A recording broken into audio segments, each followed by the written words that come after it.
ابھی مفتی صاحب بیان کر رہے تھے کہ بیٹی کو میراث سے آپ کو محروم نہیں کرنا، میراث سے بھی محروم نہیں کرنا ہے، تعلیم سے بھی آپ کو محروم نہیں کرنا ہے۔ ایک راز کی بات، نقطے کی بات سنیے، دودھ پیتا بچہ باپ کی گود میں اگر پیشاب کرے، بدن کو نہیں لگا ہے کپڑے کو لگا ہے، تو امام شافعی رحمۃ اللہ علیہ لکھتے ہیں کہ کپڑا اتارنے کی ضرورت نہیں ہے، ایک مٹھی پانی ماریے، 2 مٹھی پانی ماریے، 3 مٹھی پانی مار دیجئے، دھو دیجئے، گاڑ دیجئے، نچوڑ دیجئے، کپڑا آپ کا پاک ہو گیا، اتارنے کی ضرورت نہیں۔ لیکن یہی دودھ پینے والے بچہ نہیں ہے بلکہ بچی ہے، لڑکی ہے، اگر اس نے ماں باپ کی گود میں پیشاب کر دیا تو امام شافعی رحمۃ اللہ علیہ کہتے ہیں اب کپڑا اتارنا پڑے گا، بار بار دھونا پڑے گا، داغ دھبے چھڑانے پڑیں گے، داغ گارنا اور نچوڑنا پڑے گا، تب مکمل کپڑا پاک ہوگا۔ پالن حقانی نے یہاں سے ایک نقطہ نکالا، لوگوں بیٹا تمہارا دودھ پینے والا پیشاب کر دے، پاک کرنا بالکل آسان، بیٹی دودھ پینے والی اگر ماں باپ کی گود میں پیشاب کرے تو پاک کرنا مشکل، بیٹے کے پیشاب سے زیادہ بیٹی کے پیشاب کو پاک کرنے میں محنت ہے۔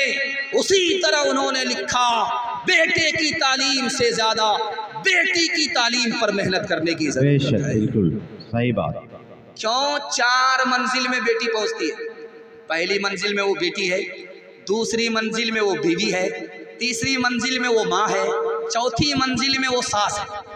آپ صرف بیٹی کو پڑھائیے بیٹے سے زیادہ، یہی 1 نمبر بیٹی آگے چل کر 1 نمبر بیوی بنے گی، یہی 1 نمبر بیٹی آگے چل کر کے 1 نمبر ماں 1 نمبر ساس بنے گی۔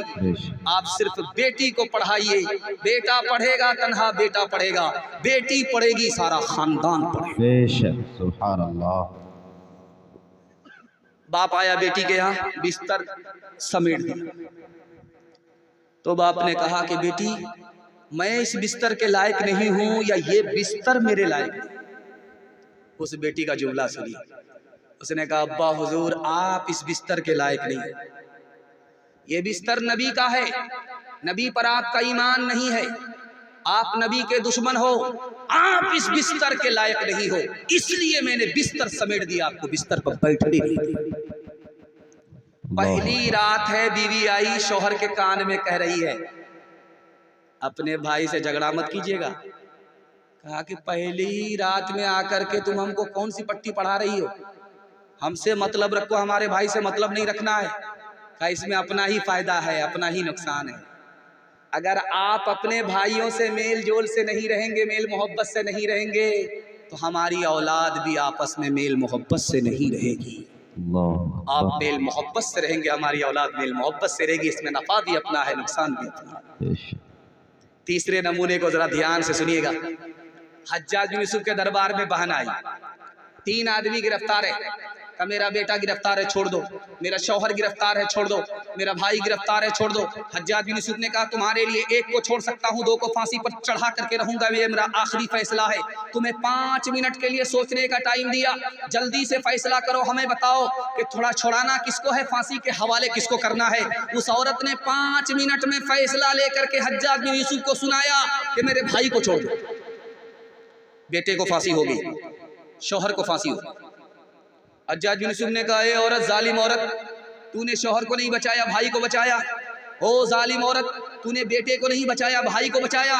اس کا جواب سنیے کہ میں جوان ہوں، میری شادی ہو جائے گی، مجھ کو شوہر مل جائے گا، میں جوان ہوں، خدا مہربان ہوا مجھ کو بیٹا مل جائے گا، لیکن ماں باپ مر چکے ہیں، بھائی نہیں آئے گا۔ آخری نمونہ آپ کی خدمت میں رکھنے کے لیے جا رہا ہوں، بیٹی کی بھی وہی عمر ہے، ماں کی بھی وہی عمر ہے۔ آپ کہیں گے ماں بیٹی ایک عمر کی کیسے ہو سکتی ہے؟ ماں سوتیلی ہے، بیٹی سوتیلی ہے، لیکن سوتیلا سلوک نہیں ہے۔ ماں کا نام عائشہ ہے، بیٹی کا نام فاطمہ ہے۔ ماں دل کی بات بیٹی سے کہتی ہے سہیلی کی طرح، اور بیٹی دل کی بات ماں سے کرتی ہے سہیلی کی طرح، سوتیلا سلوک نہیں ہے۔ ماں کی مجلس میں بیٹی مسکراتی ہے تو ماں نے ہاتھ پکڑ کر کے کہا بیٹی مسکرانے کا موقع نہیں تھا، کیوں مسکرا رہی ہو؟ حضرت عائشہ نے کہا کہ بیٹی فاطمہ مسکرانے کا کوئی موقع نہیں ہے، پھر کیوں مسکرا رہی ہو؟ تو فاطمہ نے کہا خیال آیا۔ کہا کیا خیال آیا؟ میں تو رسول اللہ کی بیٹی ہوں، آپ تو ابو بکر کی بیٹی۔ سمجھ میں آ گیا کہ بیٹی کو فخر ہو رہا، ادب بھی دینا ہے، حوصلہ بھی دینا ہے۔ حضرت عائشہ نے کہا بیٹی تم نے سچ کہا، اسی نبی کے صدقے میں ایمان ملا۔ بیٹی تم نے سچ کہا، اسی نبی کے صدقے میں قرآن ملا۔ بیٹی تم نے سچ کہا، لیکن بیٹی مجھے بھی ہنسی آ رہی ہے۔ اب بیٹی کے کان کھڑے ہوئے کہ ماں کو کس بات پر ہنسی آ رہی ہے؟ تو ماں نے کہا بیٹی ایک وقت آئے گا تو انتقال کرے گی، قبر میں پہنچے گی، میرا وقت آئے گا میں انتقال کروں گی، قبر میں پہنچوں گی۔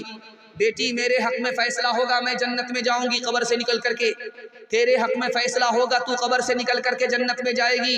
لیکن بیٹی میں حیث اس بات پر رہی ہوں کہ جب تو جنت میں جائے گی تیرے ہاتھ میں علی کا ہاتھ ہوگا، بیٹی جب میں جنت میں جاؤں گی میرے ہاتھ میں رسول اللہ کا ہاتھ۔ صلی اللہ علیہ وسلم۔ اللہ اللہ کتنا اونچا عائشہ کا ہے مقام، اللہ اللہ کتنا اونچا عائشہ کا ہے مقام، اللہ اللہ کتنا اونچا عائشہ کا ہے مقام، اللہ اللہ کتنا اونچا عائشہ کا ہے مقام، اللہ اللہ کتنا اونچا عائشہ کا ہے مقام، حشر تک انہی کے گھر پہ ہے محمد کا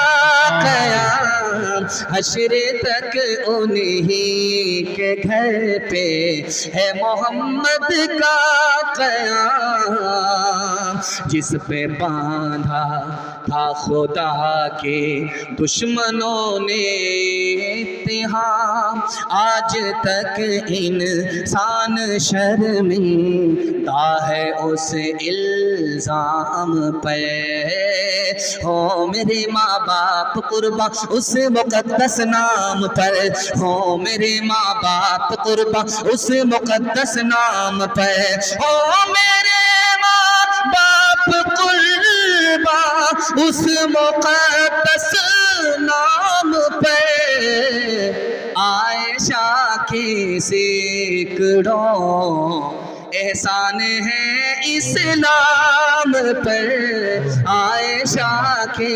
سینکڑوں احسان ہے اسلام پر۔